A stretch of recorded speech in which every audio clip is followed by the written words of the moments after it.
Party ఇచ్చిన హోదా ఏ ఎన్నికలనైనా ఇంతే ప్రతిష్టాత్మకంగా తీసుకుంటా. డిపాజిట్ రాని హుజూరాబాద్లో, ఓడిపోయిన హుజూర్ నగర్లో, నిలబడి ఓడిపోయిన నాగార్జున సాగర్లో, మునుగోడులో ఏ ఎన్నికల్లో అయినా కూడా ఇదే స్థాయిలో నేను ప్రచారం చేసిన. పార్టీ అభ్యర్థిగా చూడను, నేనే అభ్యర్థిగా అనుకుంటే ఏ ఎన్నికలనైనా నేను పార్టీ పట్ల, కార్యకర్తల పట్ల నాకున్న చిత్తశుద్ధి. అంటే బాధ్యతారహితంగా ఫామ్ హౌస్లో అనుకుంటే గొప్పతనమా? కనీసం ఓటేయమని ఈ రోజు వరకు విజ్ఞప్తి చేయలే. కానీ కేటీఆర్ నేను చెప్తుండు తెలుగుదేశం సానుభూతి పరులు మాకేస్తారని.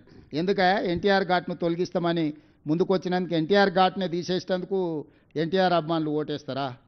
చంద్రబాబు నాయుడుని ఆంధ్రప్రదేశ్లో అరెస్ట్ చేస్తే నిరసన తెలుపుకుంటామంటే పోలీసు వాళ్ళతో కొట్టించి తీట పడితే నిరసన రాజమండ్రిలో తెలుపుకోపోండి అని అవమానించినందుకు తెలుగుదేశం పార్టీ సానుభూతి పరులు ఓటేస్తారా? తెలంగాణలో తెలుగుదేశం పార్టీ ఉండనే ఉండొద్దు, గద్దెలు కూలాలే అని చెప్పి కూలగొట్టించినందుకు తెలుగుదేశం పార్టీ సానుభూతి పరులు ఓటేస్తారా? తెలుగుదేశం పార్టీ గురించి చంద్రశేఖరరావుకి ఎంత తెలుసో నాకు అంతే తెలుసు. ఇద్దరం అదే స్కూలు, అదే సిలబస్, కొత్తది ఏంది లేదు. ఆయన అవుట్డేటెడ్, నేను లేటెస్ట్, గింతే. తెలుగుదేశం కార్యకర్తలు ఏం ఆలోచన చేస్తారు, ఎప్పుడేం చేస్తారో మా ఇద్దరికి బాగా తెలుసు కదా, ఈ పిల్లకాకి తెలిసినా తెలియకపోయినా. కాబట్టి తెలుగుదేశం కార్యకర్తలకు, సానుభూతి పరులకు నేను కూడా విజ్ఞప్తి చేస్తాను, ఒక్కసారి గుర్తు చేసుకోండి. ఎన్టీ రామారావు గారి యొక్క ఘాట్నే ఆడ మాయం చేయాలి నెక్లెస్ రోడ్డు మీద అనుకున్నాడు. చంద్రబాబు నాయుడును అరెస్టు చేసినప్పుడు ప్రజాస్వామిక ప్రాథమిక హక్కు నిరసన తెలుపుకోవడానికి అవకాశం ఇవ్వనోడు ఈరోజు తెలుగుదేశం పార్టీ సానుభూతి ఓట్ల కోసం అర్రులు చేస్తుండంటే మీరు ఒకవేళ వాళ్ళని మర్చిపోయి క్షమిస్తే పాముకు పాలు పోసినట్టు కాదా? ఈ పాము మిమ్మల్నే కరుస్తుందా లేదా? మీరు ఒక్కసారి ఆలోచన చేయండి. సీఎం గారు, ఇప్పుడు హైడ్రా గురించి కొన్ని అడిగారు. 44 మంది చెరువుల్ని టీఆర్ఎస్ వాళ్ళు కబ్జా చేశారని చెప్తున్నారు. వాటిని కూల్చేటప్పటి నుంచి ఇదే చెప్తున్నారు, కానీ కబ్జా చేసిన వాళ్ళ లిస్ట్ ఇవ్వట్లేరు. ఒకటి, ఆ కబ్జాకు కారణమైనటువంటి అధికారుల మీద చర్యలు తీసుకోవాలనే సిఫార్సు, సూచనలు చాలా వచ్చినాయి. కానీ వాళ్ళని ఏం చేయలేకపోవడం వల్ల దాన్ని ఇంకా కంటిన్యూ చేసినట్టు కదా. వాటిని బయట పెట్టే ఆలోచన ఏమైనా ఉందా? అలాంటి వాటి మీద చర్యలు? మీరు అసంపూర్తి సమాచారంతో ప్రశ్నలు అడుగుతారు.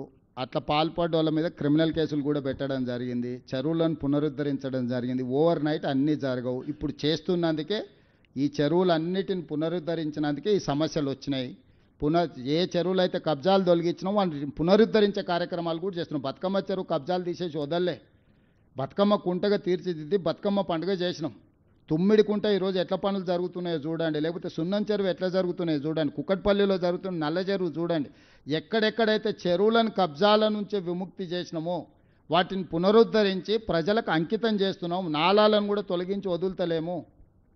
ఇది ఒక దీర్ఘకాలిక ప్రణాళిక. ఇది 6 నెలల్లోనో 3 నెలల్లోనో పూర్తి అయితే 3000 మందితోని ఒక ఐజీ కాడర్ ఐపీఎస్ ఆఫీసర్ని పెట్టి చేసేది పర్మనెంట్ వ్యవస్థ. అందరి మీద కేసులు కట్టినాము. కేసులు కట్టబట్టే కదా వాళ్ళంతా పోయి కేటీఆర్కు కమిషన్లు ఇచ్చి సోషల్ మీడియాలో మా మీద దాడి చేస్తున్నది. మీరు కూడా సహకరించండి. ఏవైతే పునరుద్ధరించినామో వాటిని అప్పుడప్పుడు చూపించండి. వాళ్ళని కూడా కొంచెం ప్రోత్సహించండి. నిన్నమన్న పార్కులలో ఆయన ర్యాలీలు తీస్తారు, ఏ ఒక్క దగ్గర వేస్తలేరు. ఈ నిన్నమన ఎక్కడెక్కడైతే కబ్జాలు ఇడిపించారో ఆ కబ్జాలు ఇడిచి బెనిఫిట్ అయినరో కాలనీలలో ప్రజలందరూ బయటకు వచ్చి ర్యాలీలు తీస్తారు, హైదరాబాద్లో మాకు మేలు జరిగిందని. అవి మాత్రం స్క్రోలింగ్ కూడా వేస్తలేరు. మీ దృష్టికి ఏమొచ్చినా నేను మిమ్మల్ని కూడా నేను నెగటివ్ టోన్ తీసుకుంటలేను, మిమ్మల్ని ఏం విమర్శిస్తలేను. ఇది చాలా ఒక దీర్ఘకాలికంగా చేయాల్సిన పని. 1 by 1 చేసుకుంటూ వస్తున్నాం. ప్రభుత్వానికి కూడా, వ్యవస్థలకు కూడా పరిమితులు ఉంటాయి. సమస్యల్ని చూసుకొని ముందుకు వెళ్తూ ఈ ప్రయత్నం చేస్తున్నాం. భవిష్యత్తులో ఇంకా బలంగా పనిచేస్తాం. సీఎం గారు కేటీఆర్ పదే పదే అంటున్నాడు, డ్రగ్స్ మీద నిజంగా తప్పు చేసి ఉంటే శిక్షించవచ్చు కదా, ఈ ప్రభుత్వం ఉంది, మా బామ్మర్ది సేవించాడని పదే పదే సీఎం అంటుంటాడు. నిజంగా ఆధారాలు ఉంటే ఈ ప్రభుత్వం ఉంది, ఎందుకు అరెస్ట్ చేయట్లేదు అనేది కోర్టుకు పోయి బెయిల్ తెచ్చుకున్నందుకు వచ్చింది సమస్య. శిక్షించడానికి కాదు. కేసులు కట్టిన మొయినాబాద్ పోలీస్ స్టేషన్లో ఎఫ్ఐఆర్ ఉంది, మీరే చూడరు. అందరిని పట్టుకొచ్చినాం.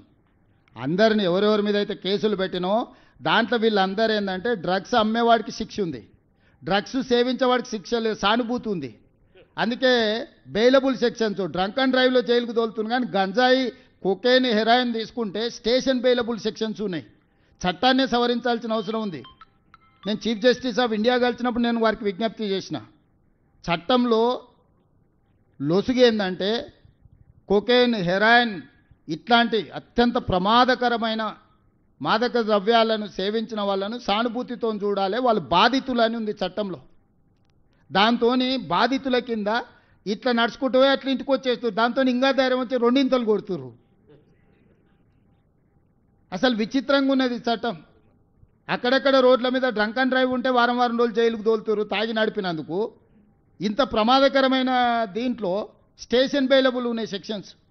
దీన్ని సవరించాల్సిన అవసరం ఉంది. రేపు వచ్చే శాసనసభ సమావేశాలలో పూర్తి స్థాయిలో చర్చ చేసి అన్ని వివరాలు కూడా మీకు చెప్తాం. సార్ సీఎం గారు నిన్న బండి సంజయ్ మాట్లాడుతూ సార్ ఇక్కడ మీ ముందు బండి సంజయ్ మాట్లాడుతూ మీ పైన కామెంట్ చేశారు, మీరు క్యాబ్ పెట్టుకున్నందుకు అవసరమైతే అట్లాంటి సిచ్యువేషన్ వస్తే తల నరుక్కుంటా కానీ నేను అట్లాంటి పరిస్థితిలో ఓటు అడిగేటువంటి సిచ్యువేషన్ ఉన్నాను. ఇది మొదటి క్వశ్చన్. రెండో క్వశ్చన్, మాజీ మంత్రి ముఖేష్ గౌడ్ విగ్రహం పెడతానన్నారు, దాని మీద ఒకటి క్లారిటీ. ఇప్పుడు నేను అనేది ఏంటంటే నరేంద్ర మోడీ గారే టోపీ పెట్టుకున్నారు. ఆ ఫోటోలు నేను పంపిస్తా.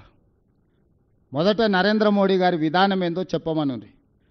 నేను హిందువును, నా మతాన్ని నేను ఆచరిస్తాను, నేను ఇతర మతాలను గౌరవిస్తాను, ముస్లిం అయినా సిక్ అయినా క్రిస్టియన్ అయినా నేను వాటిని గౌరవిస్తాను. నేను తెలంగాణ రాష్ట్ర ముఖ్యమంత్రిగా అన్ని మతాలను అన్ని కులాలను సమానంగా చూడడం నా బాధ్యత.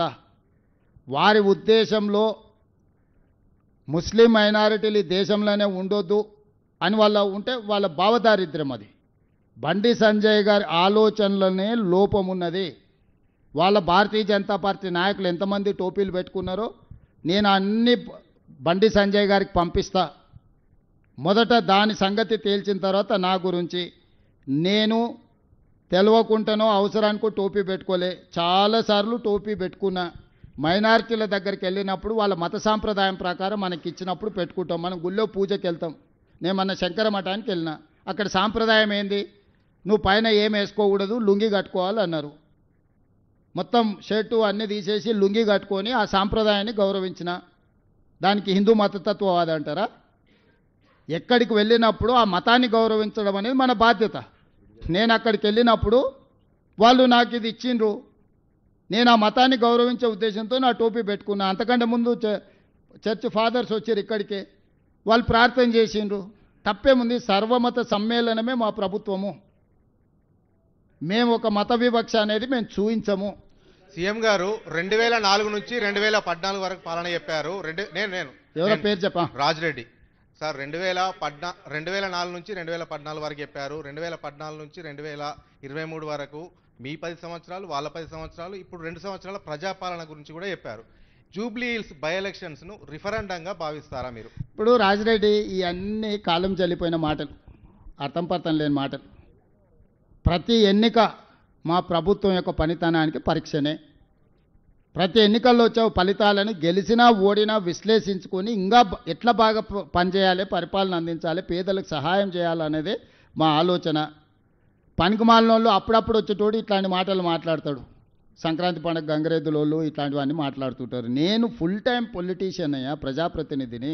2006లో జడ్పీటీసీకి ఎన్నిక అయినప్పటి నుంచి 2026 వరకు 20 సంవత్సరాలు నిత్యం ప్రజలలో ఉండి ప్రతిపక్షంలో ఉంటే ప్రశ్నించడం, ప్రభుత్వంలో ఉంటే పరిపాలన చేయడం. ఇదే ప్రజాస్వామిక స్ఫూర్తి. దాని ప్రకారం ముందుకు వెళ్తున్నాం. వాళ్ళు ఏం మాట్లాడుకుంటారో ఏమో, వాళ్ళ అభిప్రాయాలు ఏంటో. అసలు కేసీఆర్ బయటకే రాలే, ప్రధాన ప్రతిపక్ష నాయకుడు. ఓటే అడుగుతలేడు కదా, ఇక పోటెక్కడిది? ఫస్ట్ చంద్రశేఖర్ ఓటు అడిగితే కదా వీళ్ళని ఎవడు నమ్మిండు? తండ్రే నమ్మడు. తండ్రి నమ్ముతాడు.